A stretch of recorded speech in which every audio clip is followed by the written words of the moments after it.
finally moving on to continue the bloodline with Cody and Roman facing off. Roman coming to the ring, basically saying, "Acknowledge me." As soon as he says that, Cody Rhodes' music hits and he comes out. And Roman Reigns' face when, as soon as he hears Cody Rhodes' music, he has like the best facial expressions when and he gets interrupted. Like he can't believe it. But another passionate promo between these two guys where Roman basically says, "You ran every opportunity that you had. Stardust, you ran when you were in the Rated R. Like you started your own company. You didn't like how things were going. You ran away. Every opportunity you ran away." And basically saying, at WrestleMania, I'm gonna make you run away again. And it's like Roman Reigns having those type of promos, like from 2015, where he was saying bitch and stuff like that, and corny jokes and stuff like that, to 8 years later, and now he's like, you want to hear what he says. He has that presence about him as a champion, and it's like to get that from him, to hear that. But on the flip side, Cody Rhodes basically saying he's going to put Roman Reigns down, basically alluding to that, and how the bloodline is going to break away once he loses. And it's like we're getting the either end of the bloodline or continuation of the bloodline. And I feel like they're playing both sides of that. But what do you guys think about that? That face off. Yeah. Luz, you can go first because I'm kind of going to take it in another direction after I give my thoughts on Cody and Roman. So you can go ahead and go first. Mm-hmm. I think the promo was great, and like you said, it's crazy to think what his promos used to be like to what they are now, and I think it's just because I've seen videos and people talk about like, this is who he really is. He's cocky, he's brash, he's like, this is who Roman is. Like, this man, he should have been doing this from the beginning, and all the shit that he's throwing at Cody is just like building up so perfectly. And I like Cody's responses too, and the fact that finally he was just like, "Yo, stop talking about my dad, or I'm gonna kick your ass." Like, and that's exactly how Cody really is. And and I feel like it was great that he actually finally said that, because it's just like, "Yo, this is about me and you." Yes, my dad probably saw more in you than anything he probably ever saw in me, because he saw everything that I went through. Yeah, you have the prototype body, everything that you need. I didn't. You know, and it's not, I mean, yeah, you can say that he ran away, but Cody needed to leave and do everything he did, because look at where it's gotten him now. He probably would never be in this spot if he stayed. He probably would have been a jobber who ended up leaving. He'd probably be like another Zack Ryder or something. Like, you get little chances here and there. Like, oh, you win the IC title at WrestleMania, and that you lose it the next night. Like, it's just you don't see the future. You don't see the light at the end of the tunnel. And even if you do get there, you're like, all right, cool. And then it's like, no, we're still going to take it away from you. So the fact that he's here, and I'm enjoying the build. I'm enjoying the promos. I think everything that Paul Heyman has thrown into it has been great. And now that it's like them just trading shots, and then even throwing Solo into the mix and be like, you're not even ready. Like, you really think you're going to step to me? And he's just like, yeah. And then I don't really get why he stopped him, but planting seeds. Well, so it's funny for Solo. It's you don't think I'm ready? Yep. I've been thinking about the whole, like, okay, if the bloodline breaks up, it's like, where does he land? Is he it's like those are his real brothers, but then is he gonna stick with Roman, or is he just gonna be like, screw all this, I'm gonna go do my own thing? Because we haven't heard Solo really speak. So if you saw him in at least on the main roster. At least on the main roster, I'm saying I haven't heard the man say much.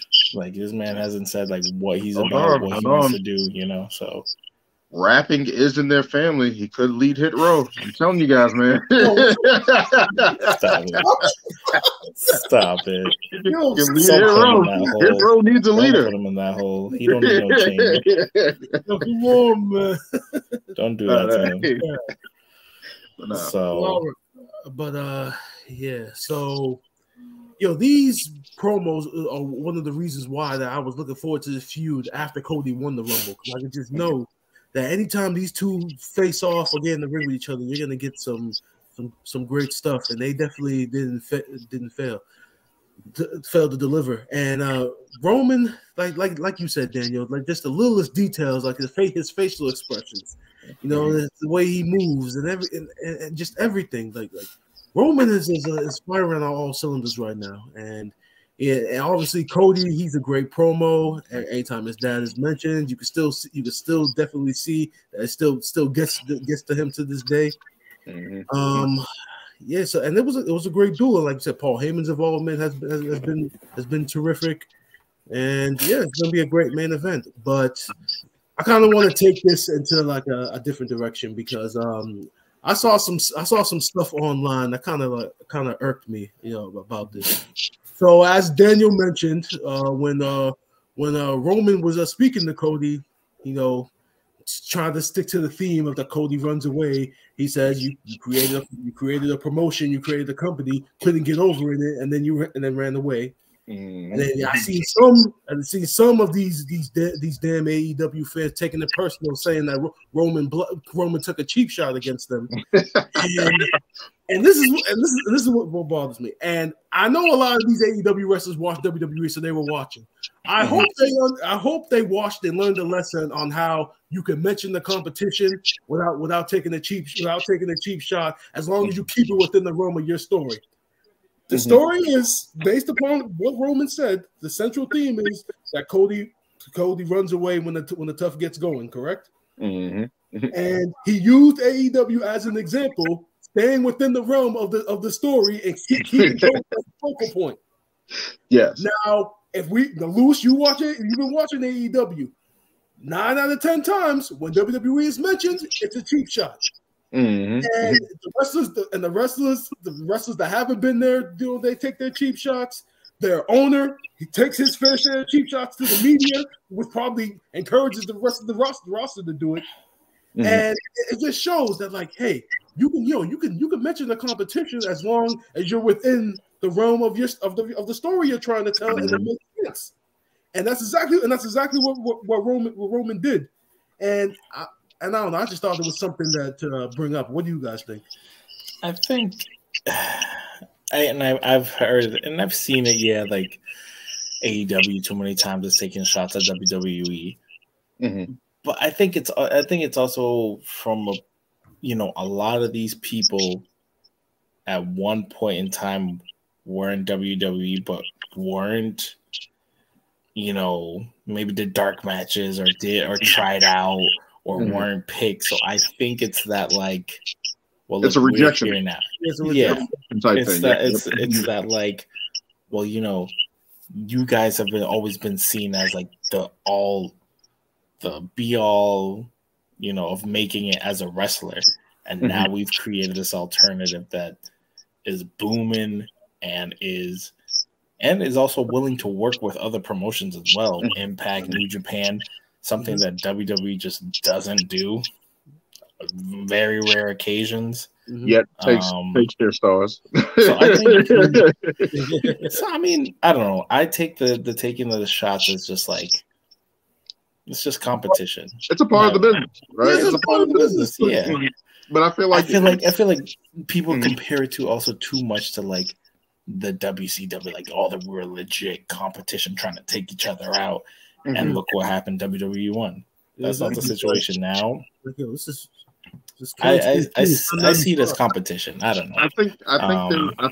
I think there's levels to it, right? Like there's just different level, and I think that's what Roman showed in his promo and what Brian was alluding to. Like this is the professional way to mention a different company and not take a jab at them, right? Like, if anything, that's taking a jab at Cody, right? Like it's not AEW. Like he built AEW, and then you ran away from it because you couldn't hang. Like that's in the realms of the story. So I guess I understand it from that standpoint.